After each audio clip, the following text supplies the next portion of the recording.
Did you know you have a right to be rich? Yes, you do. You just have to explain that to your subconscious mind. And while you're at it, get this book, The Power of Your Subconscious Mind by Joseph Murphy. And I'm reading out of chapter 10. I'm just going to read a couple pages to you on your right to be rich. You have a fundamental right to be rich. You are here to lead the abundant life and be happy, radiant, and free. You should therefore have all the money you need to lead a full, happy, and prosperous life. You are here to grow, expand, and unfold spiritually, mentally, and materially. You have the inalienable right to fully develop and express yourself in all your potentials. An important aspect of that is the ability, should you choose, to surround yourself with beauty and luxury. Why be satisfied with just enough to go around when you can enjoy the riches of your subconscious mind? In this chapter, you will learn to make friends with money. Once you do, you will always have all you need and more. Don't let anyone make you feel doubtful or ashamed of your desire to be rich. At its deepest level, it is a desire for a fuller, happier, more wonderful life. It is a cosmic urge. It is not only good, but very good. Money is a symbol. Money is a symbol of exchange.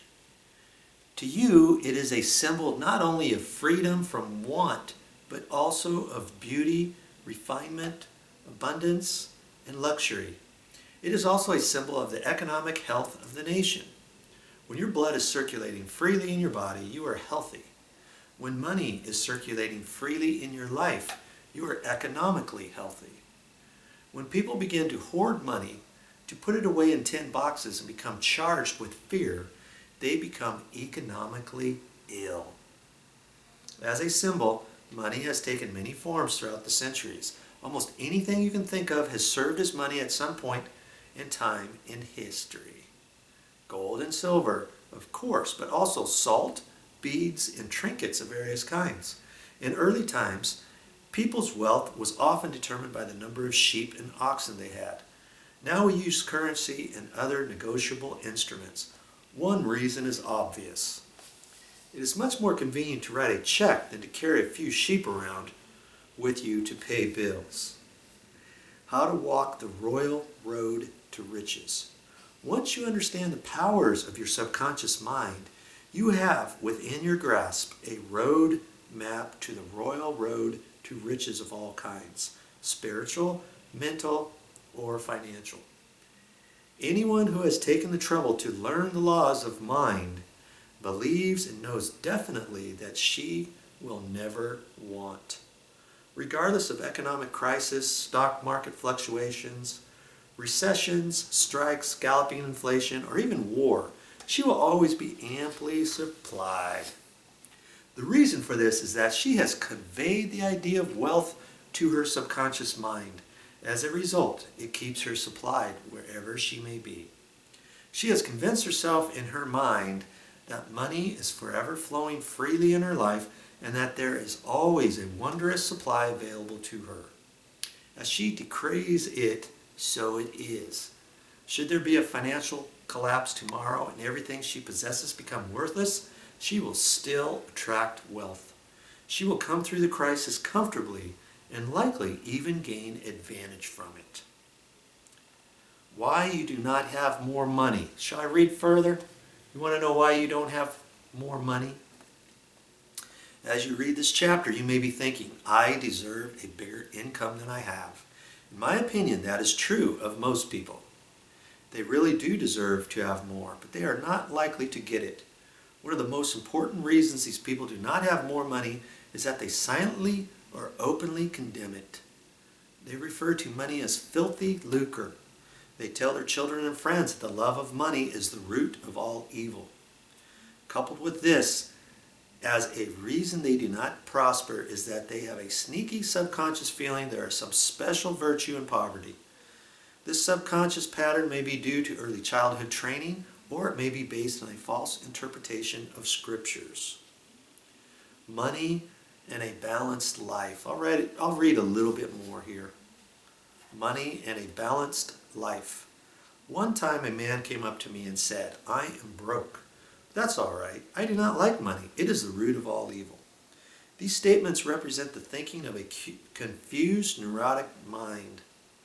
Love of money to the exclusion of everything else will cause you to become lopsided and unbalanced. You are here to use your power or authority wisely. Some people crave power, others crave money. If you set your heart on money exclusively and say, "Money is all I want, I'm going to give all my attention to amassing money, nothing else matters," you can get money and gain a fortune, but at what cost? You have forgotten that you are here to lead a balanced life. You must also satisfy the hunger for peace of mind, harmony, love, joy, and perfect health. By making money your sole aim, you made a wrong choice. You thought that all you wanted, but you found after all your efforts that it was not only the money you needed. No one on his deathbed wishes he had spent more time making money.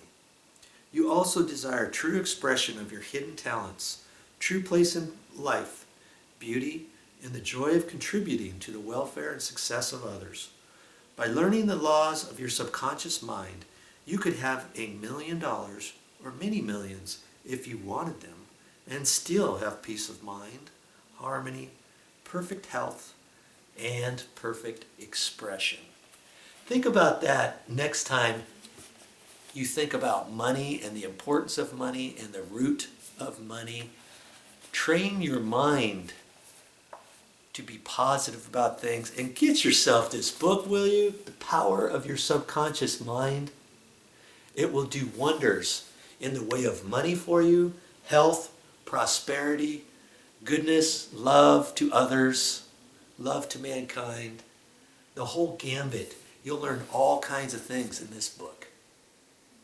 Well, that's all I got for this time, but I'll be back with more videos.